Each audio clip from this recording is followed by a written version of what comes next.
श्री राम चतुस्त्रिंश सर्ग। सीता के अनुरोध से सरमा का उन्हें मंत्रियों सहित रावण का निश्चित विचार बताना। रावण के पूर्वोक्त वचन से मोहित एवं संतप्त हुई सीता को सरमा ने अपनी वाणी द्वारा उसी प्रकार आह्लाद प्रदान किया जैसे ग्रीष्म ऋतु के ताप से दग्ध हुई पृथ्वी को वर्षा काल की मेघमाला अपने जल से आह्लादित कर देती है।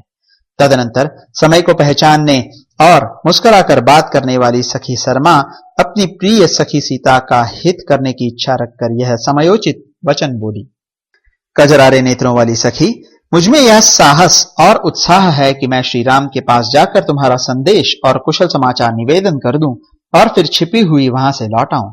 निराधार आकाश में तीव्र वेग से जाती हुई मेरी गति का अनुसरण करने में वायु अथवा गरुड़ भी समर्थ नहीं है।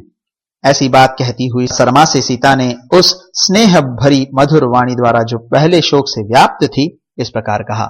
सरमे, तुम आकाश और पाताल सभी जगह जाने में समर्थ हो।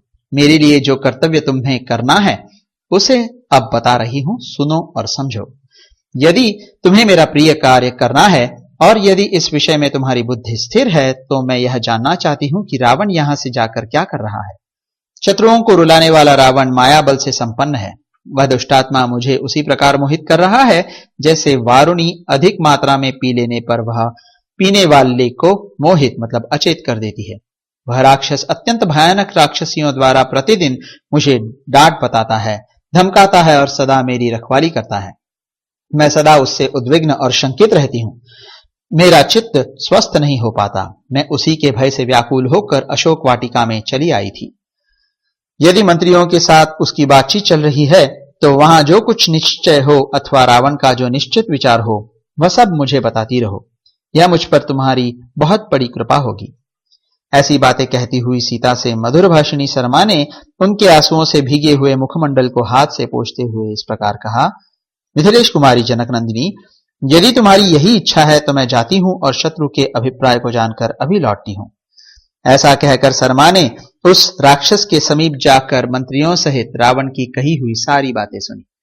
उस दुरात्मा के निश्चय को सुनकर उसने अच्छी तरह समझ लिया और फिर वह शीघ्र ही सुंदर अशोक वाटिका में लौट आई। वहां प्रवेश करके उसने अपनी ही प्रतीक्षा में बैठी हुई जनक किशोरी को देखा जो उस लक्ष्मी के समान जान पड़ती थी जिसके हाथ का कमल कहीं गिर गया हो। फिर लौटकर आई हुई प्रिय भाषिणी सरमा को बड़े स्नेह से गले लगाकर सीता ने स्वयं उसे बैठने के लिए आसन दिया और कहा, सखी, यहां सुख से बैठकर सारी बातें ठीक ठीक बताओ। उस क्रूर एवं दुरात्मा रावण ने क्या निश्चय किया? कांपती हुई सीता के इस प्रकार पूछने पर सरमा ने मंत्रियों सहित रावण की कही हुई सारी बातें बताई। विदेह नंदिनी, राक्षस राज रावण की माता ने तथा रावण के प्रति अत्यंत स्नेह रखने वाले एक बूढ़े मंत्री ने भी बड़ी बड़ी बातें कहकर तुम्हें छोड़ देने के लिए रावण को प्रेरित किया। राक्षस राज, तुम महाराज श्री राम को सत्कार पूर्वक उनकी पत्नी सीता लौटा दो। जनस्थान में जो अद्भुत घटना घटित हुई थी वही श्री राम के पराक्रम को समझने के लिए पर्याप्त प्रमाण एवं उदाहरण है। उनके सेवकों में भी अद्भुत शक्ति है। हनुमान ने जो समुद्र को लांघा, सीता से भेंट की और युद्ध में बहुत से राक्षसों का वध किया, यह सब कार्य दूसरा कौन मनुष्य कर सकता है? इस प्रकार बूढ़े मंत्रियों तथा माता के बहुत समझाने पर भी वह तुम्हें उसी तरह छोड़ने की इच्छा नहीं करता है जैसे धन का लोभी धन को त्यागना नहीं चाहता है।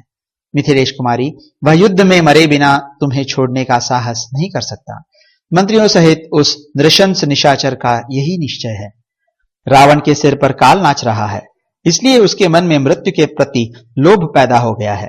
यही कारण है कि तुम्हें न लौटाने के निश्चय पर उसकी बुद्धि सुस्थिर हो गई है। वह जब तक युद्ध में राक्षसों के संहार और अपने वध के द्वारा नष्ट नहीं हो जाएगा, केवल भय दिखाने से तुम्हें नहीं छोड़ सकता। कजरारे नेत्रों वाली सीते, इसका परिणाम यही होगा कि भगवान श्री राम अपने सर्वथा तीखे बाणों से युद्ध स्थल में रावण का वध करके तुम्हें अयोध्या को ले जाएंगे। इसी समय भेरीनाद और शंख ध्वनि से मिला हुआ समस्त सैनिकों का महान कोलाहल सुनाई दिया जो भूकंप पैदा कर रहा था। वानर सैनिकों के उस भीषण सिंहनाद को सुनकर लंका में रहने वाले राक्षस राज रावण के सेवक हतोत्साह हो गए। उनकी सारी चेष्टा दीनता से व्याप्त हो गई। रावण के दोष से उन्हें भी कोई कल्याण का उपाय नहीं दिखाई देता था। इस प्रकार श्री वाल्मीकि निर्मित आर्ष रामायण आदि काव्य के युद्ध कांड में 34वां सर्ग पूरा हुआ।